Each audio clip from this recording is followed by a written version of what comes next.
محمود غزنوي په وختو کې کورما دارالخلافه وه. بیا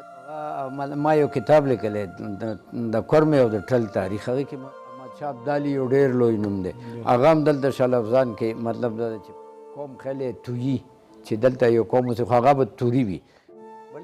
نیم ټل چې کوم دی د نیم ټل په کورمه کې آباد دی.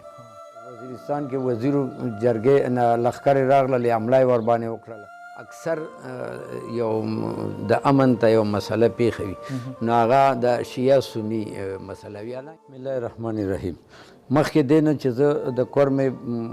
خبره وکړم، د هغه کې چې کوم قبیلې اوسېږي د پښتنو د هغې شجرې خبره وکړم، نو زه به اول خپل ځان دغه کوم تاسو سره معرفي کړم چې زه څوک یم. مطلب دا دی چې زما مشران د منګلو نه د کورمې نه رالو پخوا، هغې ټل کې آباد شو. بیا ټل کې چې کوم دی زما والد صاحب هغه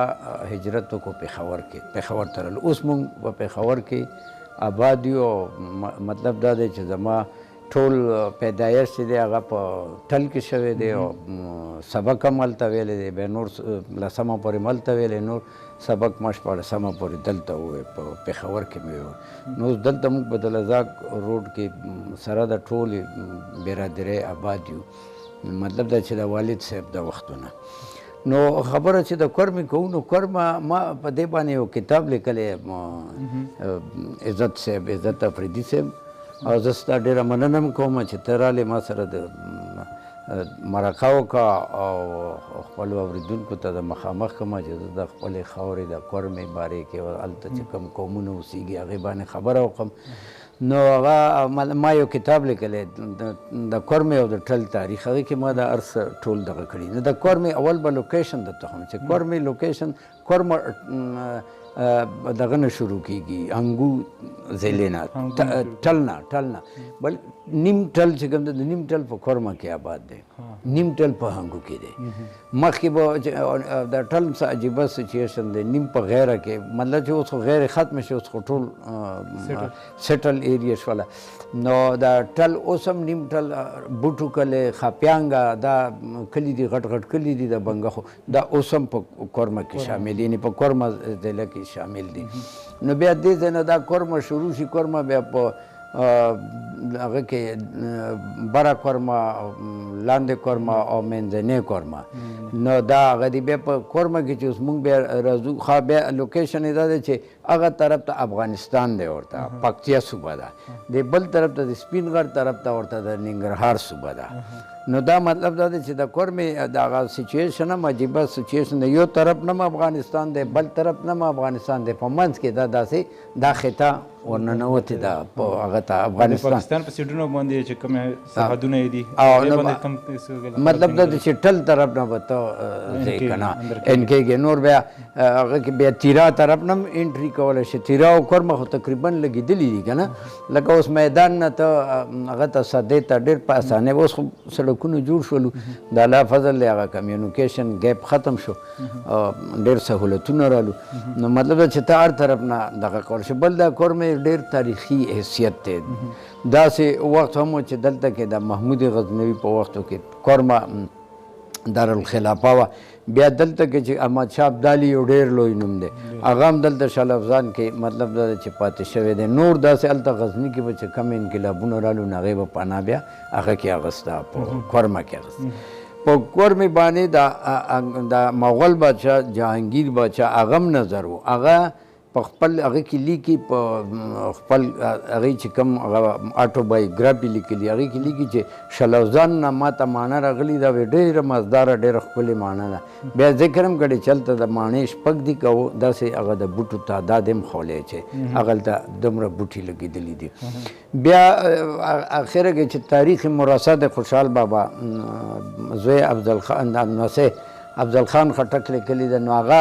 لیکي چې بیا د کله اورنګزیب باچایي ختم شوله، د هغه شاه عالم و که کوم عثمان هغه باچا هېر دی، خو هغه راغلی کورمې ته. نو کورمې د دې وخت کې هندوستان باچا مړ شو، نو هغه هلته په کورمه کې و، په شلوزان کې. بیا هغه تلو بنو ته. نو ما ته وایي چې ته راشه. نو ما ورته وایي چې ته په کومه لار ځې؟ په وزیرستان د دې اجازت زه نه در کوم، په دې چې ما ته پته ده چې دا ته چې هلته ځې نو دا خلک به تا لوټ کړي او د په دې لاره ته نشي تللی خو ته داسې راشه په خټکو باندې نو دا پر امن لار ده زه به تا بونو ته په دې وبس هغه ورته چې نه زه داسې په لنډه ځم هغوی چې په لنډه ځې نو دا ته به په خپل رسک ځې په خپل هغه به ځې زه دغه ضمانت نشم درکولی نو چې هغه هلته لاړو بیا په وزیرستان کې وزیرو جرګې لښکرې راغللې حمله یې ورباندې وکړله بیا هغه ډېر په تیښته خوست ته ورسېدو مطلب دا دی چې څه مړه شولو څه زخمیان شولو څه قافله او کاروان هم لوټ شو نو مطلب دا دی چې دا د کورمې هغه لوکیشن دی چې پکتیا او ننګرهار او تیرا دا ورسره لګېدلي دي نور چې دې کې کمې قبیلې اوسي په دې کې چې کوم دی لکه پخوا دا د بنګښو علاقه وه او کورمه توسکي بابري کې هغه چې کوم دی ظهیرالدین بابر لومبی مغول بادشاه چې چا په هندوستان کې خپل بادشاهیت قایم کړو هغه راغلی دی په دې علاقه کې هغه دلته کې دا علاقه وادي بنګش په نامه یاده کړې ده او بیا یو قوم خیلی تویي چې دلته یو قوم اوسي خو هغه به توري وي بهر حال هغې مطلب دا دی چې کله دا بنګښ دلته کیو بیا د ګزیټیر که ته وګورې د کورمې یا د کوټ هغې کې دا هر څه لیکلي دي دا موجود دی ورکې نو دی چې کوم دی دغه چې و دی چې کله د توري دلته اوسېدو نو د توري د ګزیټیر مطابق هغه وایي چې دا یو کوچی قبیله وه دی به کوچ کولو دا څه وخت کې به کورمې ته رالو بیا به لاړو بیا دلته کې دی بنګښو سره څه تنازع راغله په هغه تنازع باندې جنګ وشولو بیا بنګښ دی ډېر ځایونه ونیولو بهر حال بیا هغوی د دې ځای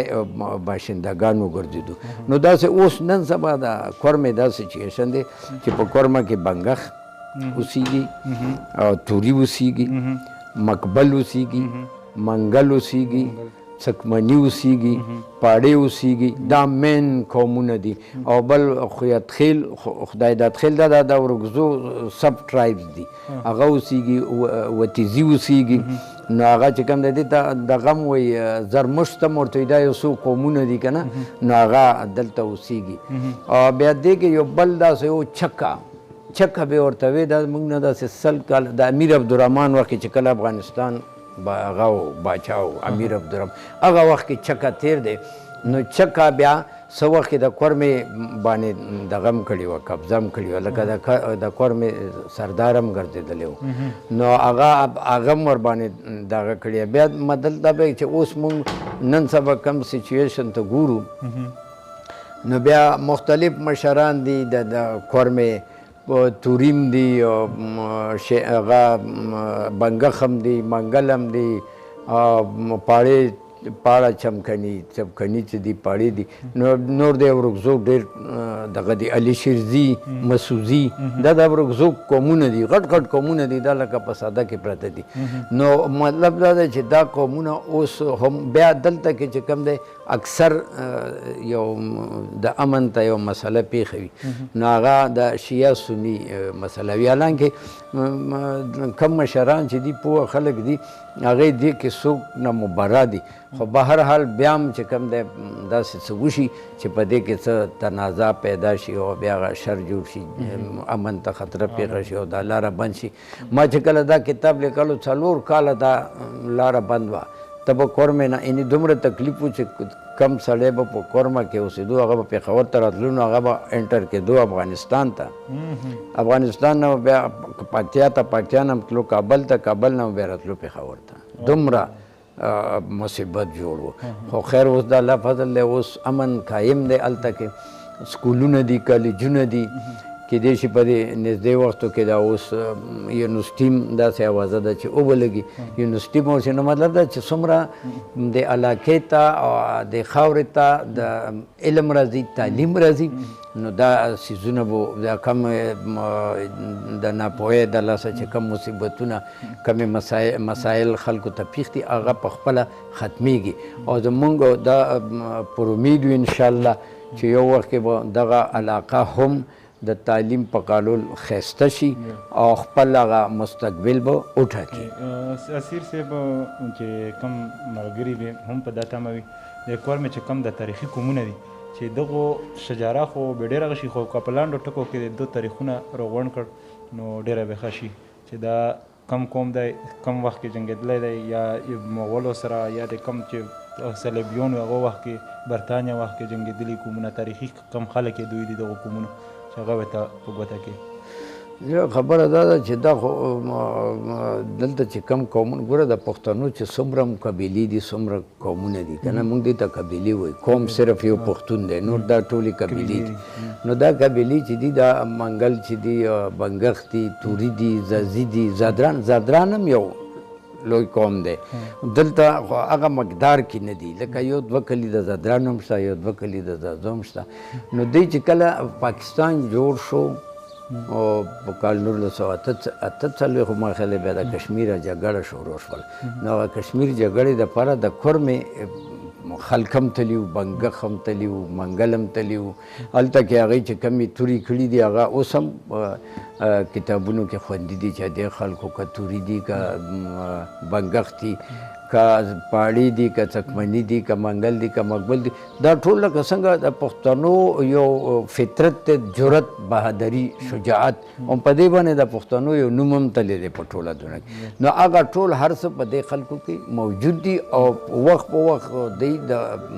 تاریخ برخې ګرځېدلي دي او ډېر اهم کارونه یې کړي ما خو ته چې د غزني داسې وخت چې د غزني دارالخلافه و هغه وخت کې کورمه انتظامي طور دغه سره وه غزني سره وه بیا دې نه کې دا کم ویدونه چې دي د هندوانو مقدس کتابونه هغې کې هم د دې کم هغه ته کتلې وې هغه تا سیند کتلې هغه خوړ دوی ورته علاقایي لهجه کې ورته کورمې توی نه وایي که نه کورمې توی نو دا د دې په غاړه چې کوم دی هغه خلک هم اوسېدلي دي چې ویدونو کې د هغې ذکر راغلی دی دریای کرمو په نامه باندې د دې ذکر راغلی نو مطلب دا دی چې وخت په وخت چې کم خلک دلته اوسېدلي دي هغوی خپل ډیفینس کړی دی دفاع یې کړې ده که هغه هر څوک وو لکه اوس اسلام نه مخکې خو هم دلته خلک موجود وو که نه دا نه چې خلک نه وو موجود مطلب دا دی چې پښتانه هم د یو څو مذهبونو نه راتېر شوي دي هغې نه پس اسلام قبول کړی دی خو دا ده چې پښتانه یو داسې قوم دی چې هغه یو شی خوښ کړي قبول کړي نو بیا هغه وروستو چې څه وي هغه هیر کړي بلکې هغې نه نفرت کوي کرکه کوي دا نه وایي چېرې د مونږ د وروستو چې کم سیویلایزیشن و کم تهذیب و کم نښې نښانې وي دا پکار دی چې مونږ وساتو چې مونږ یې جره په ماضي کې مونږ داسې وو نه اهلي وه ناپوهي وه جهالت و نه و او بیا د الله تعالی په فضل د اسلام رڼا راغله مونږ یو بل وپېژندلو نو اوس دا دغه دی خو به هر حال نو ځکه ته ټول پښتون تاریخ وګوره یو کورمه نه په پښتونخوا کې هر ځای کې د اسلام نه مخکې به تا ته هېڅ په نظر را نه شي